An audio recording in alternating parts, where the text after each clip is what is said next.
So yun, welcome back to my channel. Click 160, magpapakabit siya ng mini driving light tsaka ng kanyang PIA horn. So yan, mini driving light na nabili niya. So gagamit tayo dyan ng tatlong relay. Dalawa sa ating mini driving light tsaka isa sa ating PIA horn. So syempre bago natin isagawa yan, dapat tanggalin natin tong screw na to. Magkabilaan po yan, bali 2 piraso, isa sa kaliwa, isa sa kanan. Tapos sa baba, may 2 din na screw yan. Tapos ito, pag natanggal na natin, hilain lang natin to pababa. So may makikita ka dyang clip. So yung clip na yan na nakapasok lang doon. So tanggalin na muna natin itong 2 screw na yan. Yan, tanggalin na muna natin yan. Tapos dito sa ilalim, may mga clip yan. So tanggalin natin lahat yan hanggang sa baba, may screw yan. So para na madali natin tanggalin yung pinakaharap niyan. So 2 yan. So 2, 4, 6, bali 6 na piraso po yan. Diyan sa parte po na yan. So meron din sa gitna na clip. Tsaka 2 screw sa baba. Ayan yung clip sa gitna, oh. Tapos may screw pa po yan sa baba. So pag natanggal niyan, madali na natin mahuhubad dyan. So ayan. Tapos isunod naman natin dyan itong 2 10mm na tornilyo. So ayan, natanggal na natin mga padreng. So ikakabit natin yung kanyang 2 PIA horn tsaka yung kanyang mini driving light. So tinanggal ko na muna yung headlight dyan. So ito yung kanyang relay, aayusin natin yan.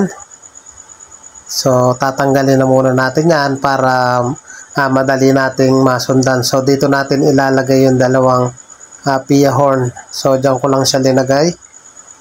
So lalagyan ko na rin siya ng interrupter relay.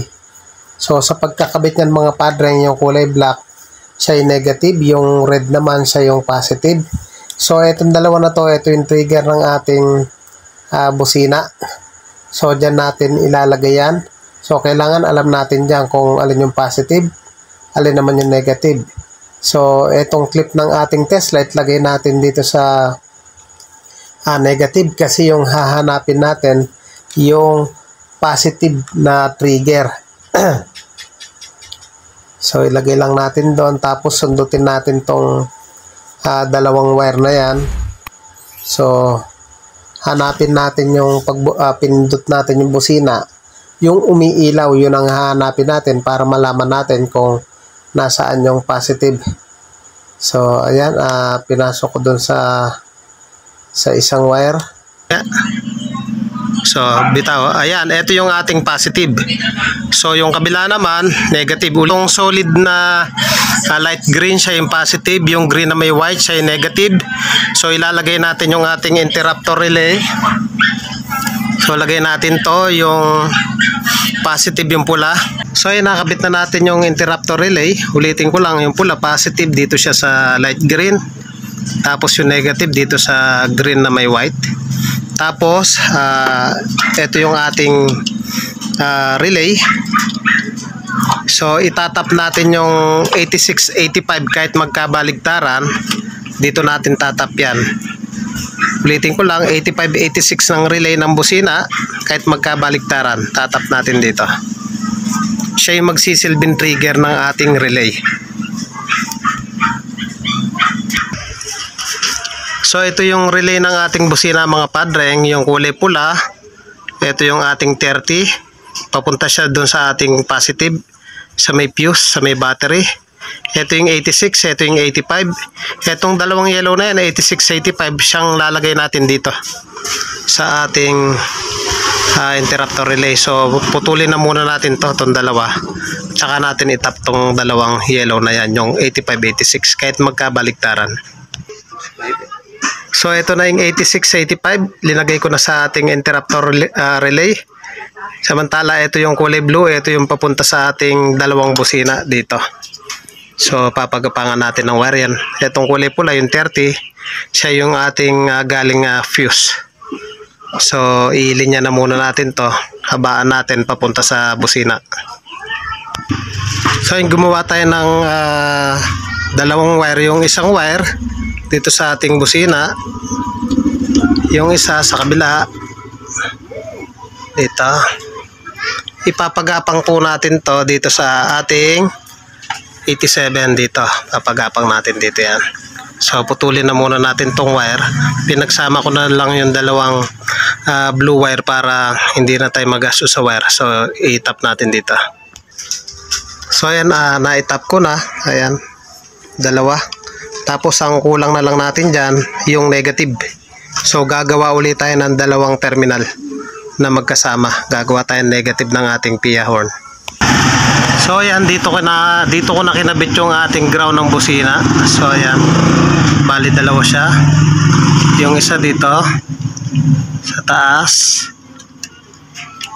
Kabit na muna natin. Tapos yung isa dito sa kabila. So ayan. So bali kompleto na siya. Ang kulang na lang ng ating relay itong ating positive. So ito na, may nakapagapang na ako galing sa fuse. So i-try natin paganahin. So i-tap na muna natin yan. So ayan mga padreng, excuse.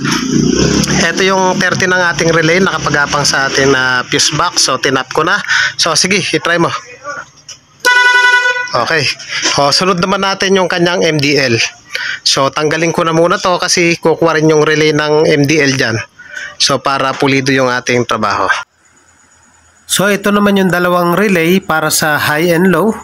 So pagsasamahin na natin yung dalawang red. Yung dalawang red na yan, siya yung 30. Pagsasamahin na rin natin yung dalawang 86 ng ating relay. Tapos sa dudugtungan natin ng wire yan, yung 86 ng ating relay, siya yung gagawin natin ground. Yung dalawang 85 naman ng ating relay, siya yung magiging high and low or positive trigger.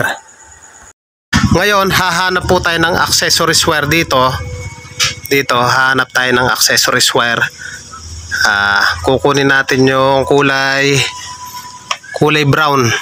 So sa brown po tayo kukuha para ma-supplyan yung ating domino switch. So i-connect ako muna to, 30 sa 30, 86 sa 86, tsaka 85 sa 85. So yan, pagsasamahin natin yung dalawang 30, yung kulay red, papagapang natin to sa papuntang fuse. Pagsasamahin natin yung dalawang 86, yung dalawang 85, siya yung magsisilbing high and low galing dun sa ating domino switch. Yung atin naman ito 87, papunta na siya dun sa ating mini driving light. So pagsamahin ko muna 86, yung dalawang 85 high and low yan. So itong dalawang 86 na pinagsama natin, ito yung magiging ground nya. Tapos yung dalawang 85, ito yung dalawang high and low sa ating relay. So yung dalawang 85 po na yan. So nahugot yung isa, kabitan ko na muna yan ng pinaka-terminal. So natanggal. So ay nakabitan ko na yung 85 na isa na natanggal. Yung 85 na yan para sa high and low. Papunta ito sa ating domino switch. So ikabit na muna natin yung domino switch para malagyan natin ng wire pababa. So ayan mga padreng, dito tayo kukuha ng accessories wire sa kulay brown. So balatan natin yan, yung common ng ating domino switch dyan natin i-connect sa kulay brown. So ayan, nabalatan ko na yung ating brown wire. Magpapagapang tayo pataas papunta sa ating domino switch. So ikabit na muna natin yan. So ito yung wire ng ating domino switch. Yung kulay red, siya yung ating common. So yung white tsaka black, siya yung high and low. So ilagay na muna natin yung domino switch niya. Tapos itong kulay red na common, itatap natin dito sa kulay brown na binakbak natin dyan para mapasukan ng positive itong switch natin. So ito yung ating red wire, itap natin dito sa brown wire. So ayan na, nakabit na natin yung red wire ng ating domino, yung common dito sa ating brown wire. Tsaka natin balutan na to. Itong natitirang wire, yung black tsaka white, ito yung ating high and low. Papagapang natin dun sa ating 85 ng ating relay. So bali dalawang relay yon, yung 85 nila tigis accelerator. So habaan na muna natin to at tap natin. So ayan, naayos na natin tong wire natin dito. Ito na yung ating high and low. Ang gusto ng customer pag bumubusina sumasabay yung kanyang MDL. So madali lang yon. Hanapin lang natin yung terminal ng ating busina, yung positive ito. So ipapagapang lang natin to sa kanyang MDL. So gagawa muna tayo ng wire. So ayan, ito yung ating positive ng busina. So nagpagapang lang ako ng wire papunta sa ating MDL. So mamaya ipapakita ko sa inyo kung paano natin itatap sa MDL yan. So ito na yung pinagapang natin na galing sa busina. Try mong busina, dapat ilaw. Okay. Okay, so okay na siya. So ito yung ating 86 na pinagsama. So siya yung ground natin. So 86 na pinagsama, ground, ipapagapang na rin natin dito. So ayan, papagapang na muna natin dyan. Kaya medyo hinabaan natin para mapagapang dyan. Kabit ko na muna. So ayan, yun napagapang na natin dito mga padreng, yung 86 ng ating relay na pinagsama dito sa dalawang relay. So kabit na muna natin relay dito. So ito yung dalawang 85 ng ating relay na high and low. Itatap lang natin sa domino switch na high and low. So yan 85, tapos ito yung sa domino switch natin para sa high and low. So connect lang natin ta. So itong wire na to, ito yung galing sa ating battery fuse, ay tatap natin sa 30. Ito yung 30 ng dalawang relay. Ito yung sa ating horn relay. So itap natin yan pag samasamahin natin. So ito na yung ating wire, itong dalawang maikli. Ito yung ating galing sa 87 na relay, high and low. Tapos samantala ito yung galing sa busina, para pag bumusina siya, sasabay yung ating high. So mga padreng, kailangan natin gumamit ng diode dyan para yung daloy ng kuryente puro papunta lang sa mini driving light. So yan, kinakabit na namin yung headlight. Bali doon na lang tayo magtatap ng ating MDL sa baba. So yung mga padre, pagpasensya nyo na po, nalobat na po yung ating camera. Hindi niya na po na-save yung ating video. So para maipagpatuloy po natin, so drawing ko na lang po yung connection ng ating mini driving light. So ulitin ko na lang po yung pinaliwanag ko sa video, na yung kanyang accessories wire, yung kinuha natin dun sa kanyang headlight, kulay brown po siya. So linagay lang natin sa common, ayan, sa gitna, sa common ng ating domino switch. Siya yung magsisilbing pinaka source nitong high and low para mag-trigger yung ating dalawang relay. So ang ginawa ko lang rito, pinagsama ko yung dalawang 30. So siya yung positive papuntang fuse to battery. Pinagsama ko yung dalawang 86, siya yung ginawa kong ground. Tapos yung 87 natin, papunta siya dito sa ating kulay white, sa low. Tapos yung isang 87, dinala ko dito sa yellow wire ng ating MDL, so sa high. Tapos yung 85, ito yung magsisilbing positive, positive natin, positive trigger. So dinala lang natin dito sa low. Samantala sa kabila, yung 85, dinala lang natin dito sa high. So tapos yung black, kulay black na wire ng ating MDL, siya yung ground. So linagyan ko lang siya ng kinumbine ko yung dalawang black, pinagsama para maging ground. So pinagsama ko lang yung white to white ng ating MDL, white to white, yellow to yellow. So ganun lang naman po kasimple yung connection po niyan. Samantala yung ating pag bumubusina po tayo, sumasabay yung ating ating high. So hindi nakabili ng diode si Padreng, so nakapending na muna yon.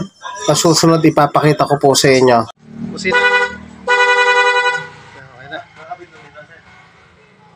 Low mo. Low din. Oh, ayan. Lakas pala po. Mga padre, kung bago ka pa lang sa akin channel, huwag niyo pong kalimutan, paki-subscribe, pakihit na rin po yung notification bell para updated po kayo sa mga videos na ilalabas ko. Thank you po sa inyo. God bless. Mabuhay po kayo.